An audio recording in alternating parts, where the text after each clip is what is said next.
Bir kun keladi, tillar lol, ko'zlar yumuq, nafas to'xtagan, oyoq-qo'llar endi harakat qilmaydigan, qalblar larzaga kelgan holat bo'ladi. Inson dunyo bilan xayrlashadi. Bu kun albatta keladi. Bu kun hammani kutyapti. Sevganlar ortida yig'laydi. Vaqt esa uni oxirat manziliga yetaklab boradi. Bu manzillarning birinchisi qabr. U haqida Muhammad payg'ambar alayhisalom qabr jannat bog'laridan biri bog' yoki do'zax chuquridan bir chuqurdir dedilar. Qabr sohibi agar unda najot topsa, qolgani undan-da yengil bo'ladi. Qabr oxirat yo'lining boshlanishi. Kishi unga kirishi bilan oxiri qayerga borishini sezadi. Najot topsa, qolgani undan-da yengillashib boraveradi. Bu joyda nima bo'lishini har birimiz o'ylaymiz. Ammo payg'ambarimiz alayhisalom ummatlarini sukunatga olib boruvchi, umid beruvchi bir hadis aytganlar. 5 toifa inson borki, qabr azobidan omonda qoladi. Bilasizmi, musulmon ekanligimiz shu yerda bizning yutug'imiz bo'ladi, inshaalloh. Dunyo xuddi atrofi faqat suvdan iborat keng ummonga o'xshaydi. Qayiqda yo'lga chiqqan odam manzilini ko'ra olmaydi.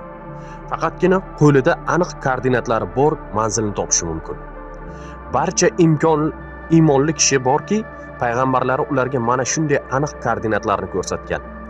Qabr haqida gap ketgani ko'proq u joy azob maskani bo'lib tasvirlanadi. Lekin qabrda rohatlar ham bor.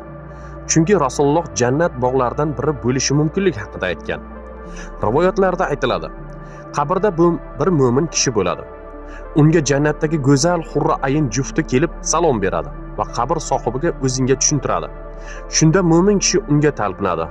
Hurra ayin hozir vaqt emasligini, biroz kutib turishini so'raydi. Lekin mo'min qancha kutadi? Umuman olganda odam alayhisalom davridan beri kutayotgan mo'minlar ham bor-ku, degan fikr xayolingizga kelishi mumkin. Biz ham qabrga kirsak 1000 yillar yotishimiz mumkinmi? Mana shunday savollar ko'pchilikning zehniga kelgan bo'lishi tabiiy. Kutish bu eng yomon narsalardan biri. Azob bo'lmasa-da kutish azob parchalaridandir. Ammo Rasululloh alayhisalom qabr jannat bog'idan bo'lishi mumkin dedilar. Shunday ekan mo'min kishi kutish degan mashaqqatga ham duch kelmaydi. Boyagi hurra ayindan qabr sohibi oldiga durlar, bir munchoqlar sochiladi. Qabr sohibi hurra ayin tushgan munchoqni unga qaytarmoqchi bo'lib terishni boshlaydi. Ana shu munchoq donalarini terib bo'lishi bilan qiyomat qoyim bo'ladi. Mo'min kishi vaqt o'tib ketganini sezmay qoladi. Rasululloh alayhisalom mo'minlarga yana xushxabar berib, qabrda fitnaga uchramaydigan 5 toifa inson haqida aytganlar. Ha do'stlar, inson o'lgandan keyin ham fitnalarga uchrash haqida rivoyatlar bor.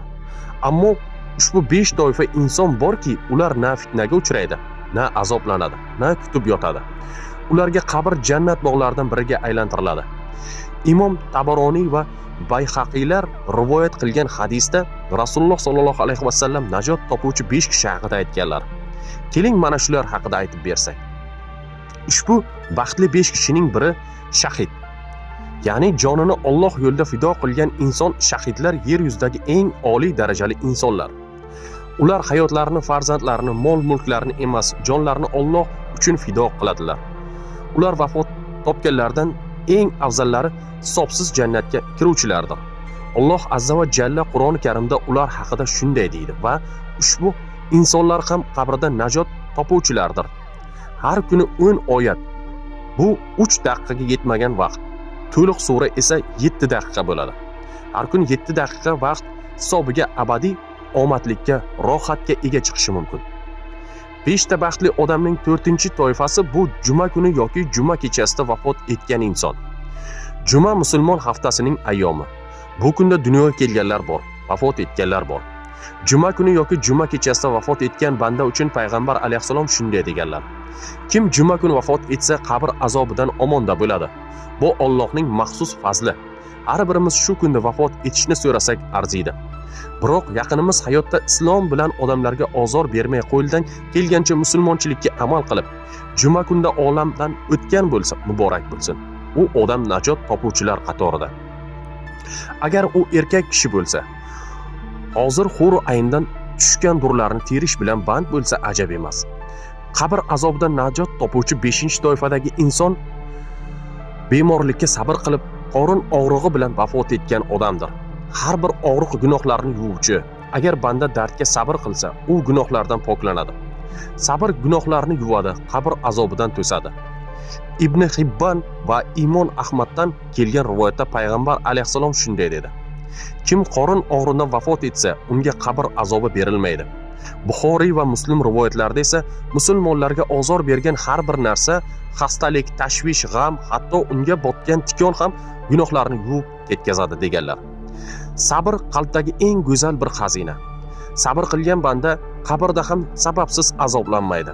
Inson hayoti tugallanadigan sayohat. Har bir nafas bu safarga qadam.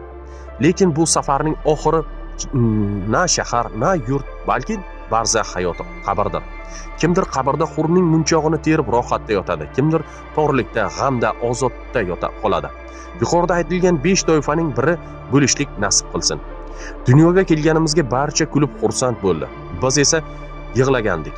Endi dunyodan chiqishda esa hamma yig'lab turgan bir paytda xursand bo'lib jannat bog'laridan bir boqqa ketishlik nasib qilsin.